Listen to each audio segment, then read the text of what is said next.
Coaching centre Kotananduru మీ పిల్లల బంగారు భవిష్యత్తుకు భరోసా ఇచ్చే ఏకైక సంస్థ మన ఏవిఎం కోచింగ్ సెంటర్ కోటనందూరు. అతి త్వరలో న్యూ బ్యాచ్లు TET plus DSC, EAMCET, POLYCET, APRJC, Sainik, Navodaya. AVM coaching centre Kotananduru. కోటనందూరులో దేశవ్యాప్త సమ్మె ప్రశాంతంగా జయప్రదం. కాకినాడ జిల్లా తుని నియోజకవర్గంలో కోటనందూరు మండలంలో సిఐటియు మండల ప్రధాన కార్యదర్శి షేక్ పద్మ, మండల అధ్యక్షులు ముకుడిపల్లి బాబురావు ఆధ్వర్యంలో నిర్వహించిన సమ్మెకు దేశవ్యాప్త సమ్మెకు కాకినాడ జిల్లా యూటీఎఫ్ జిల్లా కార్యదర్శి తాజుద్దీన్ బాబా, యూటీఎఫ్ మండల శాఖ అధ్యక్షుడు దాడు గోవిందు విచ్చేసి దేశవ్యాప్తంగా నిర్వహిస్తున్న ఈ సమ్మెకు ప్రధాన అంశాలుగా ఉన్న 4 లేబర్ కోడ్లను ఉపసంహరించుకోవాలని, లేదంటే దేశవ్యాప్తంగా ఉన్న కార్మిక సంఘాలన్నీ కేంద్ర ప్రభుత్వానికి సరైన గుణపాఠం చెబుతాయని, ప్రస్తుతం అమలు పరుస్తున్న ఈ 4 లేబర్ కోడ్ల వల్ల విధులు నిర్వహిస్తున్న కార్మికుల అందరి జీవన స్థితిగతులు అగమ్య గోచరంగా ఉన్నాయని, వెంటనే ఈ 4 లేబర్ కోడ్లను వెనక్కి తీసుకోవాలని అన్నారు. కోటనందూరు సెంటర్ నుండి ఎంఆర్ఓ ఆఫీస్ వరకు ర్యాలీగా వెళ్లి ఎంఆర్ఓకి వినతి పత్రం అందజేశారు. ఈ కార్యక్రమంలో అంగన్వాడీ నాయకులు Ramanamma, Leela, Lovakumari, auto union president Shankarrao, ASHA వర్కర్లు వెంకటలక్ష్మి, నూకరత్నం, కుసుమ, కాంట్రాక్ట్ కార్మికులు లోకేష్, రమేష్, భవన నిర్మాణ కార్మికులు బొజ్జ నూకరాజు, యేసు, నాగరాజు, మిడ్ డే మీల్స్ వర్కర్లు సత్యవతి, దేవుడమ్మ, స్కూల్ ఆయాలు అప్పల నర్స, వెంకటలక్ష్మి, వాచ్మెన్ లోవరాజు తదితరులు పాల్గొన్నారు. నా పేరు షేక్ తాజుద్దీన్ బాబా, యూటీఎఫ్ కాకినాడ జిల్లా కార్యదర్శిని. ఈరోజు ఆంధ్రప్రదేశ్ ఐక్య ఉపాధ్యాయ ఫెడరేషన్ తరఫున సమ్మె జరుగుతున్న కార్మిక వర్గాలు అందరికీ మద్దతు తెలపడం కోసం రావడం జరిగింది. అదేవిధంగా ప్రభుత్వం ఏర్పాటు చేసిన ఈ 4 లేబర్ కోడ్లో కూడా వెంటనే వెనక్కి తీసుకోవాలని చెప్పేసి బ్రిటిష్ కాలం నుండి మనం సాధించుకున్న 29 చట్టాలను వాటిని కుదించి ఈ 4 లేబర్ కోడ్ని కూడా అది గవర్నమెంటు నిర్దాక్షిణ్యంగా తీసుకొచ్చి ఈ కార్మిక వర్గాన్ని బానిసలుగా మార్చడానికి ఇది పూనుకుంది. అదేవిధంగా నాటికి 79 సంవత్సరాల నుంచి స్వాతంత్రం వచ్చినప్పటి నుంచి కూడా కట్టు బానిసలుగా ఉన్న బ్రిటిష్ ప్రభుత్వం నుండి వచ్చినటువంటి విముక్తి పొంది ఈ స్థాయిలో వచ్చినటువంటి కార్మిక వర్గం, అదేవిధంగా ప్రజానికానికి ఇప్పుడు నేటికి కూడా ఈ తరం కూడా అదేవిధంగా కూడా కార్పొరేట్ శాసిస్తుంది. ఎప్పుడైతే మనం జవాన్లు దేశ రక్షణ కోసం సరిహద్దుల్లో పోరాడి దేశ ప్రజల కోసం ఎలాగైతే పోరాడుతున్నారో, నేటి ఈ కార్మిక వర్గం ఒక దేశానికే గుండెకాయ లాంటి కార్మిక వర్గం దేశ జవాన్లకు ధీటుగానే ఆ విధంగానే ఈ దేశంలో ఉండి మన దేశాన్ని కాపాడుకునే విధంగా కూడా చేయవలసిన పరిస్థితి నేటికి దిగజారిందని చెప్పడం జరుగుతుంది. ఎందుకంటే కార్పొరేట్ వ్యవస్థ రకరకాల దేశాల్లో కూడా అది విస్తరించి ఈ దేశంలోకి వచ్చి ఈ వెన్నుముకగా ఉన్న ఈ కార్మిక వర్గాన్ని తూట్లు పొడిచే విధంగా చూసి బానిసలుగా తయారు చేయడానికి ఈ 4 లేబర్ కోడ్లే కూడా తీసుకొచ్చింది.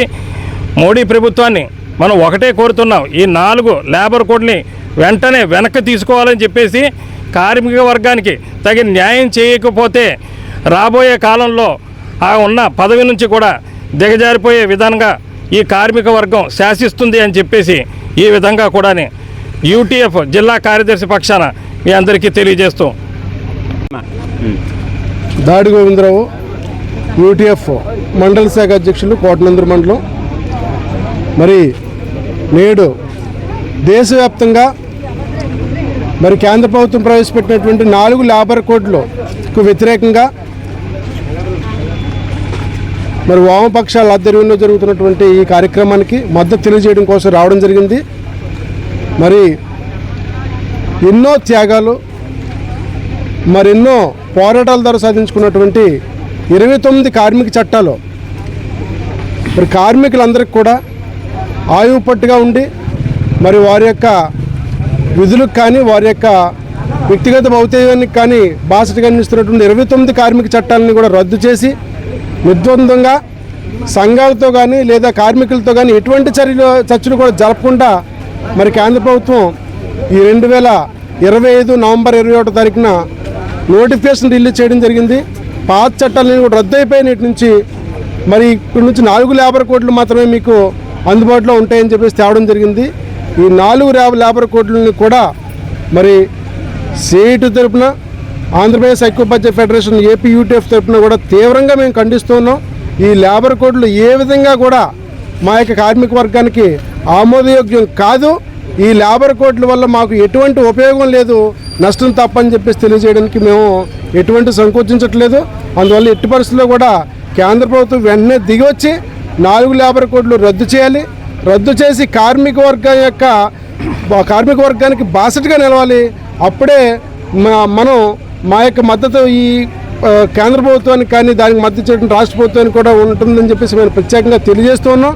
అందువల్ల కంపల్సరీగా ఈ విషయం మన రాష్ట్ర అసెంబ్లీ సమావేశాలు జరుగుతున్నాయి కాబట్టి రాష్ట్ర అసెంబ్లీ సమావేశాల్లో ఈ లేబర్ కోడ్లకు వ్యతిరేకంగా ఒక తీర్మానం ప్రవేశపెట్టి పార్లమెంటు పంపించవలసిందిగా తెలియజేస్తున్నాం. అప్పుడే మన రాష్ట్ర ప్రభుత్వం కూడా మా కార్మిక వర్గం వైపు ఉన్నదని మేము నమ్ముతాం. అప్పుడు ఆటోమేటిక్గా కేంద్ర ప్రభుత్వం కూడా దిగి వస్తుంది. కాబట్టి మా యొక్క కార్మికుల పక్షాన్ని మాత్రం నిలబడాల్సిందిగా ప్రత్యేకంగా తెలియజేస్తూ ఉన్నాం అని చెప్పేసి మన ముఖ్యమంత్రి కూడా విజ్ఞప్తి చేస్తున్నాం మా AP UTF friends. Thank you very much. ఇవాళ యాజమాన్యాన్ని కనీస వేతనం ఇవ్వండి అని అడిగే హక్కు కూడా లేకుండా ఈ 4 లేబర్ కోడ్లలోని ఉంది. కనీసం మా కనీస వేతనం ఇవ్వండి అని వెళ్ళి ఎవడన్నా సపోర్ట్ చేసి అడిగితే వాళ్ళ మీద జైలు శిక్ష బిగించడానికి యాజమాన్యాలకి అవకాశాలు ఇచ్చే పని చేస్తూ ఉంది. ఈరోజు ఈ 4 లేబర్ కోడ్లు పెట్టుబడిదారులకి అనుకూలంగా తీసుకొచ్చింది, కానీ కేంద్ర ప్రభుత్వం కార్మికులకి అనుకూలంగా తీసుకురాలేదని మేము ఈరోజు ఈ సమ్మె ఉద్దేశంగా మేము మాట్లాడుతూ ఉన్నాము. కానీ 4 లేబర్ కోడ్ వల్ల అమలు అవుతే కార్మికులందరూ కూడా రోడ్డుని పాలవుతారు. అలాగే కార్మికులకి అందరూ కూడా 8 గంటల పనిదినాన్ని తీసుకొచ్చింది.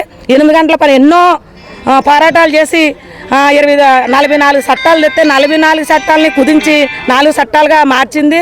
అదేవిధంగా ఎప్పుడో అంటే 1 సంవత్సరాల కింద 8 గంటల పనిదినాన్ని తీసుకొస్తే ఇవాళ 12 గంటల పనిదినం చెయ్యాలి అని ప్రభుత్వం డిమాండ్ చేస్తూ ఉన్నది. ఇదంతా కూడా కార్మికులు నష్టం చేసే పని చేస్తూ ఉన్నది. దీన్ని మేము పూర్తి స్థాయిగా సిఐటిగా మేము డిమాండ్ చేస్తూ ఉన్నాము.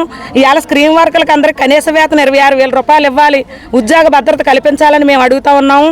అలాగే అసంఘటిత రంగంలో పనిచేస్తున్న భవన నిర్మాణ కార్మికులకి సంక్షేమ బోర్డు ఎప్పటి నుంచో నిలిపివేత చేశారు. ఆ సంక్షేమ బోర్డు నడిపించాలని మేము డిమాండ్ చేస్తూ ఉన్నాము. అలాగే ట్రాన్స్పోర్ట్ రంగానికి ఫ్రీ బస్ వచ్చిన తర్వాత ఆటో డ్రైవర్లు అందరూ కూడా రోడ్డు మీద పడ్డారు.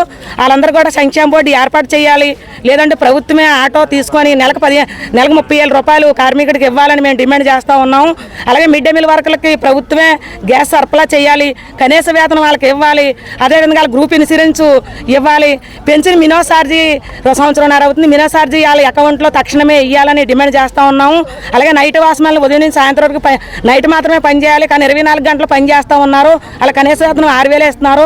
వాళ్ళు కూడా కనీస వేతనం 26,000 రూపాయలు ఇవ్వాలని డిమాండ్ చేస్తూ ఉన్నాము. అలాగే ఆశా వర్కర్లు కావచ్చు, అంగన్వాడీలు కావచ్చు, అనేక పనులు చేస్తూ ఉన్నారు. పేసీ యాప్లు చేస్తూ ఉన్నారు, సెల్లో లాగిల్లో పని చేస్తూ ఉన్నారు. కానీ వాళ్ళకి పనికొచ్చే సెలవులు ఇస్తలేదు. వాళ్ళకి 5 సెలవులు అమలు చేయాలని, అలాగే వాళ్ళకి కనీస వేతనం 26,000 రూపాయలు ఇవ్వాలని, వాళ్ళకి విఎస్ఐ పిఎఫ్ అమలు చేయాలని, అలాగే గవర్నమెంట్ సెలవులు ఇప్పించాలని కూడా మేము డిమాండ్ చేస్తూ ఉన్నాము. అలాగే కాంట్రాక్ట్ అవుట్సోర్సింగ్ ఉద్యోగులు 104 కానీ 108 కానీ ఎప్పటి నుంచో పనిచేస్తూ ఉన్నారు. కానీ వాళ్ళకి ఉద్యోగ భద్రత లేదు. కనీసం పగలు రాత్రులు పని లేకుండా సుఖం లేకుండా పనిచేస్తూ ఉన్నారు. వాళ్ళకి తక్షణమే ఉద్యోగం పర్మనెంట్ చేయాలని మేము డిమాండ్ చేస్తూ ఉన్నాము. ఇవాళ కోటనందూరు మండలంలో ASHA, anganwadi, mid day meal, school ఆయాలు, వాసమల్లు, కాంట్రాక్ట్ అవుట్సోర్సింగ్ ఉద్యోగులు, ట్రాన్స్పోర్ట్ రంగం, అదేవిధంగా అందరూ కూడా జర్నలిస్టులు, అలాగే ఉపాధ్యాయులు అందరూ కూడా మాకు పూర్తి మద్దతునిచ్చారు. అదేవిధంగా వీళ్ళందరికీ కూడా మేము అనుకున్న ఏ డిమాండ్లు ఉన్నాయో డిమాండ్లన్నీ కూడా అమలు చేసేందుకు కూడా ఈ పోరాటాన్ని కొనసాగిస్తూ ఉంటాము. ఈ 4 లేబర్ కోడ్లని కూడా ఎత్తి వేసేంత వరకు కూడా కార్మిక వర్గం అంతా కూడా రోడ్డు మీద మేము చేయెత్తి దాని నినాదాలు ఇస్తూ ఉంటామని డిమాండ్ చేస్తూ ఉన్నాము. నా పేరు పద్మ, నేను సిఐటి మండల ప్రధాన కార్యదర్శిని.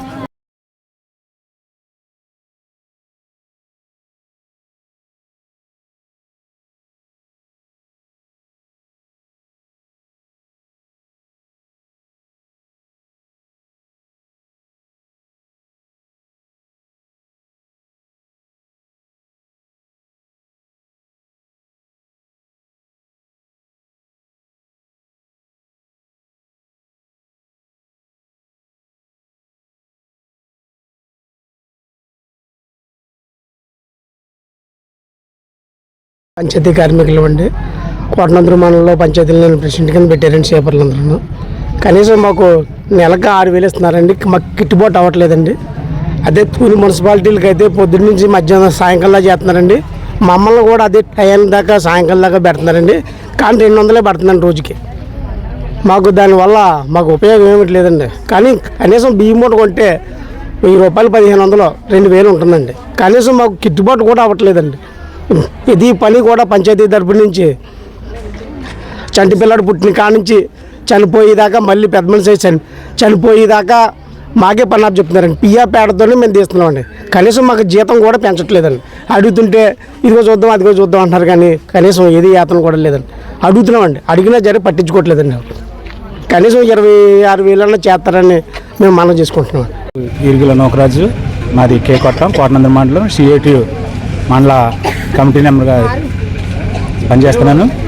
మరి మేమైతే కాఫీ మేస్త్రి వర్గానికి చెందినవన్నీ మా పనుల్లో గత ప్రభుత్వం అయితే ఏమీ మాట్లాడలేదు. ఈ ప్రభుత్వం హామీ ఇచ్చిన తర్వాత కూడా మాకు అత్యాతం ఇచ్చేతం అప్పుడు 2 సంవత్సరాలు అయిపోతుంది, 3వ సంవత్సరం వచ్చేస్తుంది. దాని గురించి మమ్మల్ని ఒకసారి మీరు మేస్త్రులందరినీ కూడా మీ దృష్టికి తీసుకురావాలని కోరుతూ మాటలు వినిపిస్తాను. మండలం నుంచి మిడ్ డే మీల్ వర్కర్స్ మాట్లాడుతున్నానండి నేను. అలాగే మేము 2003 నుంచి చేస్తున్నాం కానండి, జీతాలు కొంతకాలం అయితే జీతాలు లేకుండా చేసేవండి. తర్వాత 1000 రూపాయలు ఇచ్చేవారండి. 1000 రూపాయలతోటి అలాగే చేసామండి. గవర్నమెంట్ వాళ్ళు మమ్మల్ని గుర్తింటారు కదా ఎప్పటికైనా అన్న ఆశతోటి మేము చేసామండి. అలాగే తర్వాత మన జగన్ గారు వచ్చాక 2000 వేసారండి.